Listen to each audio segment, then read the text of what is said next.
देखिए, मुझे तो लगता है कि तेजस्वी जी सीएम होंगे कि नहीं होंगे, पहले तो कांग्रेस से पूछ लीजिए। कहने का मतलब अभी महागठबंधन में तो मुद्दों को हाईजैक करने का ड्रामा चल रहा है। विक्रमगंज में हम लोग की रैली है, जो महारैली होगी, और अब तक का जो शाहबाद के इलाके का जो सबसे बड़ा कार्यक्रम अपने इतिहास का कल 25 मई को होने जा रहा है। और अगर सदन के अंदर आज हम 40 लोकसभा सीट की जगह पे 60 लोकसभा सीट होते, आज हम बिहार के सम्मान के लिए, हक के लिए ज्यादा लड़ाई लड़ पाते।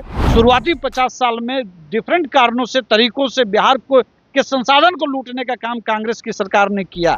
जो माननीय प्रधानमंत्री जी 49,978 करोड़ का जो प्रोजेक्ट लेकर के आ रहे हैं, वो बिहार के डेवलपमेंट में एक नई लकीर खींचेगा। राहुल जी, नमस्कार, मेरा नाम प्रेमी और आप देख रहे हैं फर्स्ट बिहार झारखंड। बिहार में इसी वर्ष विधानसभा के चुनाव होने, तमाम दल के लोग तैयारी में जुटे हुए।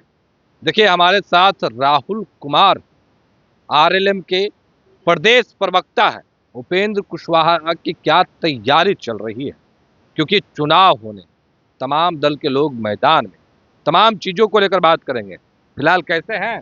बढ़िया, नमस्कार जी नमस्कार। ये बताइए, क्या कुछ तैयारी चल रही है, क्योंकि चुनाव है नजदीक?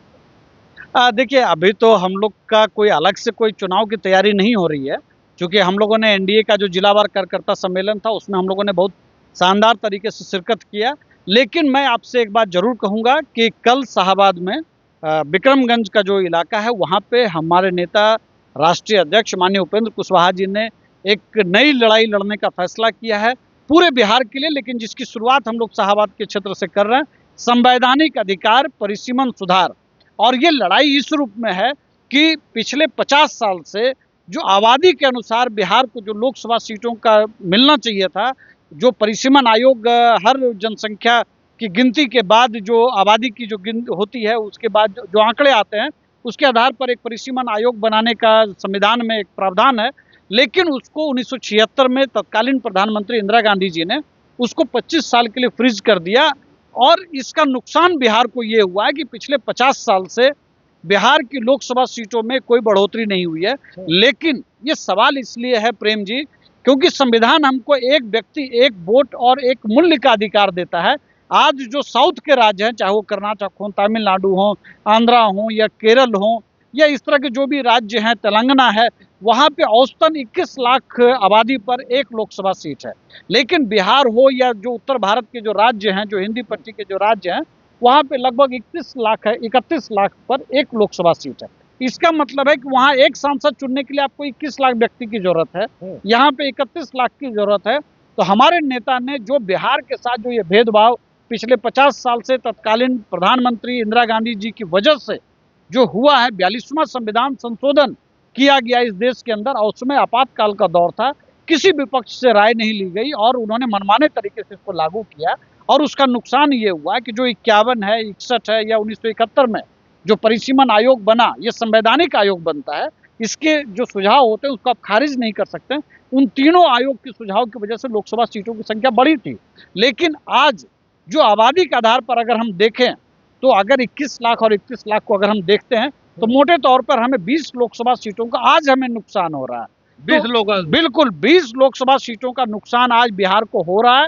और अगर सदन के अंदर आज हम 40 लोकसभा सीट की जगह पे 60 लोकसभा सीट होते, आज हम बिहार के सम्मान के लिए, हक के लिए ज्यादा लड़ाई लड़ पाते, ज्यादा मजबूती से लड़ाई लड़ पाते।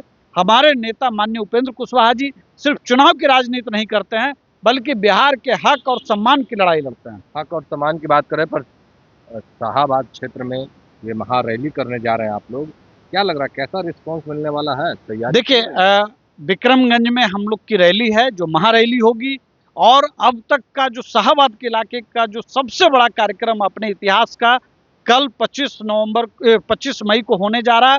और हम लोग इस सवाल को लेकर के बिहार के हर घर तक पहुंचना चाहते हैं। और पहले फेज में शाहबाद में हम लोगों ने जो जैसे रोहतास जिला है, बक्सर जिला, भोजपुर का जिला है या कैमूर है, जो इस तरह के जो जिले हैं उस इलाके में, उन सभी जिलों में हम एक एक घर में जा रहे हैं और जबरदस्त रिस्पांस मिल रहा है। इसलिए रिस्पांस मिल रहा है, देखिए हम बात सीधी कर रहे हैं। अगर आज 40 लोकसभा सीट है और कल 33% महिलाओं को आरक्षण मिलना है, आपको पता है सदन में पास हो चुका है। कल अगर 60 सीटें होंगी, तो आज अगर 14 महिलाएं चुन करके जाएंगी, तो कल 20 लोकसभा सीटों पर महिलाएं चुन करके जाएंगी। आज अनुसूचित जनजाति को अगर 14% के हिसाब से आरक्षण मिल रहा है, तो अगर आज सीटें बिहार के अंदर 6 है जो रिजर्व है एससी के लिए, कल वो सीटें 60 के हिसाब से रिजर्व होंगी, तो निश्चित तौर पर वो सीटें बढ़कर के 9 होंगी। तो हम समझते हैं कि सभी वर्ग के लोगों को जो एक वाइब्रेंट बिहार है, वो सदन के अंदर भी वाइब्रेंट तरीके से दिखेगा। हर वर्ग के लोग, चाहे वो सवर्ण समाज के हों, चाहे वो महिला हों, चाहे वो अनुसूचित जाति से हों, चाहे अनुसूचित जनजाति से हों, हर तरह के लोगों को एक प्रतिनिधित्व बढ़ करके मिलेगा। तो निश्चित तौर पर बिहार के लोग भी समझ रहे हैं कि जो भेदभाव 50 साल से, शुरुआती 50 साल में डिफरेंट कारणों से, तरीकों से बिहार को के संसाधन को लूटने का काम कांग्रेस की सरकार ने किया। आपको पता है, बिहार और झारखंड जब एक था तो फ्रेट इक्वलाइजेशन एक पॉलिसी चलती थी। यहाँ के संसाधन तमिलनाडु अगर आप ले जाइए तो उतना ही दाम पड़ता था, और पटना लाइए तो उतना ही दाम पड़ता था। तो सारी फैक्ट्रियां उन राज्यों में खुली, वहाँ शिक्षा का प्रसार तेजी से हुआ, वहाँ पे तेजी से फैक्ट्रियां खुली, नौकरियां मिली, वहाँ स्टेबल रहा। आज बिहार के साथ भेदभाव इसलिए भी है, आज़ाद भारत में जो भेदभाव है वो आज़ादी से पहले भी जो अंग्रेज शासन में बिहार के साथ जो हुआ छल, उसकी वजह से शिक्षा और दूसरी चीज़ों का प्रसार नहीं हो पाया।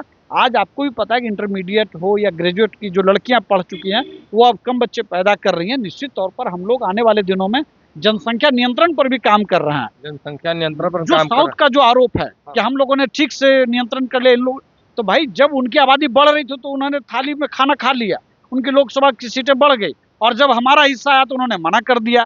इंदिरा गांधी जी ने ऐसा किया। ये जो भेदभाव पिछले 50 साल से है, इसकी लड़ाई को लेकर के प्रेम जी हम बिहार के हर घर जा रहे हैं और जबरदस्त रिस्पॉन्स मिल रहा है। चलिए, प्रधानमंत्री नरेंद्र मोदी भी बिहार आने वाले हैं, कितने तैयार हैं आप लोग? हम लोग पूरी तरह से तैयार हैं। कल भी हम लोग इस महारैली में जाएंगे, और जब 30 तारीख को बिक्रमगंज में जब माननीय प्रधानमंत्री जी आएंगे, उस वक्त भी एनडीए में सबसे मजबूती से उस इलाके में अगर कोई उस रैली में मौजूद होगा, तो माननीय उपेंद्र कुशवाहा जी के निर्देश पर सारे कार्यकर्ता मन बना चुके हैं कि पहले बिहार के सम्मान के लिए हम 25 तारीख को बिक्रमगंज जाएंगे, और बिहार को जो हक मिलने के लिए आ रहा है, जो माननीय प्रधानमंत्री जी 49,978 करोड़ का जो प्रोजेक्ट लेकर के आ रहे हैं, जो नवीन नगर में जो बिजली का प्रोजेक्ट 29,900 करोड़ का आ रहा है, फिर बीटा में जो शिलान्यास होगा एयरपोर्ट का, फिर उसके बाद बहुत सारे रेलवे प्रोजेक्ट्स को लेकर के चीज़ें होने वाली हैं। इन सब को लेकर के बिहार को पहली बार 78 सालों में डबल इंजन का जो फायदा होता है, वो फायदा प्रेम जी बिहार को मिल रहा है। और इसी पर कांग्रेस ट्वीट करती है, बिहार का ये देश का बजट नहीं है, बिहार का बजट है। आप समझिए, इतनी नफरत है कांग्रेस को बिहार से। आखिर ये ट्वीट कोई क्यों करेगा? क्या बिहार पिछड़ा, उसको पिछड़ा ही रहना चाहिए, उसको भी मुख्य धारा में आना। तो मैं तो ये देख रहा हूँ कि जब कभी भी नरेंद्र मोदी जी बिहार आ रहे हैं, बिहार के लिए सौगात लेकर के आ रहे हैं। कल 50,000 आने वाले दिनों में 30 तारीख को जो सौगात मिलेगा 50,000 करोड़ का, वो बिहार के डेवलपमेंट में एक नई लकीर खींचेगा। राहुल जी, एक अंतिम सवाल लेंगे। बिहार में चुनाव होने हैं, पर विपक्ष के लोग कह रहे हैं कि इस बार दाल गलने वाली नहीं है, इस बार बिहार में महागठबंधन की सरकार बनना तय है, तेजस्वी सीएम। देखिए, मुझे तो लगता है कि तेजस्वी जी सीएम होंगे कि नहीं होंगे, पहले तो कांग्रेस से पूछ लीजिए। मैं इसलिए भी ये बात कह रहा हूँ कि जिन जिन मुद्दों पर आपने कहा कि हम सामाजिक न्याय की लड़ाई लड़ेंगे, राहुल गांधी जी वही मुद्दा हाईजैक कर ले रहे हैं। उसके बाद आपने कहा कि भाई माई बहन योजना में हम पैसा देंगे, कांग्रेस की वही घोषणा करने लग जाती है। कहने का मतलब अभी महागठबंधन में तो मुद्दों को हाईजैक करने का ड्रामा चल रहा है, होड़ मचा हुआ है। और जब राहुल गांधी जी बिहार आते हैं, तो क्या राहुल गांधी जी तेजस्वी परिवार से मिलते हैं? नहीं मिलते हैं। क्यों नहीं मिलते हैं? लेकिन जब यहाँ पर गृह मंत्री जी आते हैं, मुख्यमंत्री जी के यहाँ बैठक होती है, एनडीए के घटक दल के सभी लोग होते हैं, जब प्रधानमंत्री मुलाकात करने गया मुख्यमंत्री जी से, बिल्कुल। तो मैं वही कह रहा हूँ कि बिहार के डेवलपमेंट के लिए जो नीतीश कुमार जी सोच रखते हैं, वही सोच माननीय प्रधानमंत्री जी भी रखते हैं।